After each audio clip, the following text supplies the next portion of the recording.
जो भारत रत्न दिया गया है, तो जिस महाशय को भारत रत्न से नरेंद्र मोदी नवाज रहे हैं, तो उनका रिकॉर्ड ये है कि जहाँ कहीं भी वो अपनी रथ यात्रा लेकर गए, 23 सितंबर से 5 नवंबर 1990 में। और जो जनरेशन जी जिसको कहते हैं, उन नौजवानों के लिए बता रहा हूँ कि उस वक्त लाल कृष्ण आडवाणी रथ यात्रा लेकर निकले थे बाबरी मस्जिद को तोड़ने के लिए। तो ये रथ यात्रा गई 23 सितंबर से 5 नवंबर 1990 तक। अहमदाबाद से शुरू हुआ, हरिद्वार, बिजनौर, पालनपुर, मुरादाबाद, रामपुर, धनेरा, बदायूं, अलीगढ़, मथुरा, आगरा, कानपुर, भरूच, लखनऊ, इलाहाबाद, सूरत, जौनपुर, फैज़ाबाद, वडोदरा, बाशी, वाराणसी, वायरू, रांची, पटना, मुंबई, गोधरा, हैदराबाद, जयपुर, दाहोद, बिदर, कोलार, जोधपुर, बेंगलुरु, देवानगिरी, मीरठ, रामानगरम, चन्नापटना, गाज़ियाबाद। तो उसमें जहाँ कहीं भी ये इनकी रथ यात्रा गई, बेंगलुरु, कोलार, चन्नापटना में 30 लोगों की मौत हुई फसादात में, देवानगिरी में 1, रामानगरम में 2 नवंबर को 2 लोगों की मौत हुई, बिदर में 7 लोगों की मौत हुई अक्टूबर 5, हैदराबाद में उस वक्त बदतरीन फसाद हुआ हिंदू मुसलमानों का, 30 लोगों की मौत हुई।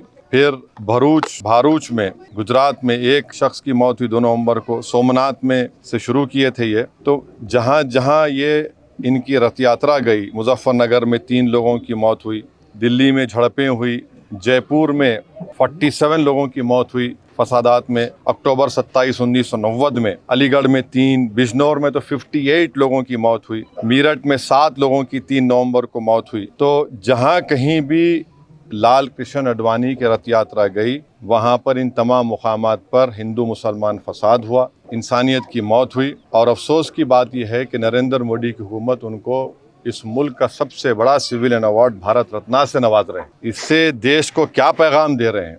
क्या हम देश में ऐसे लोगों को सबसे बड़ा सिविलियन अवार्ड देकर हम क्या पैगाम दे रहे हैं? हम ये पैगाम दे रहे हैं कि हम एकजहती कायम करेंगे हिंदू मुसलमानों में।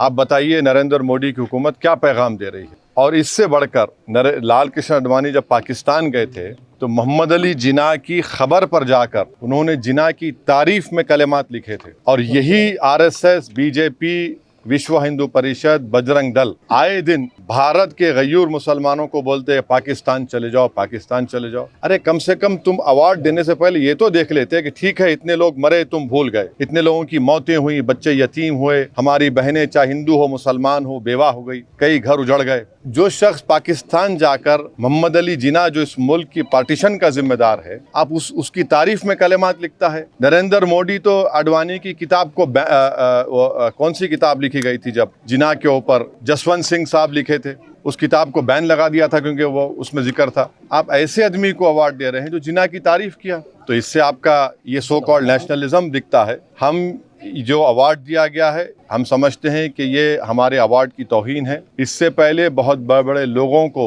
ये अवार्ड दिया गया था, मगर जो शख्स रथ यात्रा के जरिए जहाँ जहाँ रथ यात्रा गई वहाँ पर फसाद हुआ, जिस शख्स की मौजूदगी में बाबरी मस्जिद की शहादत हुई, ये अलग बात है कि कोर्ट ने किसी को खाती नहीं पाया, ये भी एक बड़ा मजाक है, और उसकी अपील नहीं की गई। तो हम इसको नामुनासिब समझते हैं, गलत समझते हैं, और हम समझते हैं कि भारत रत्न के रुतबे में कमी आ रही है इस तरह के नरेंद्र मोदी की हुकूमत फैसले जो कर रही है। इसलिए हम ये इस बात को क़तई नहीं मान सकते कि ऐसे शख्स को आप अवार्ड दे रहे हैं जो भारत में हिंदू मुस्लिम फसादात हुए और उनकी मौजूदगी में बाबरी मस्जिद की शहादत हुई, उन जो होम मिनिस्टर थे 2002 का राइट हुआ, तो हम इसको गलत फैसला मानते हैं।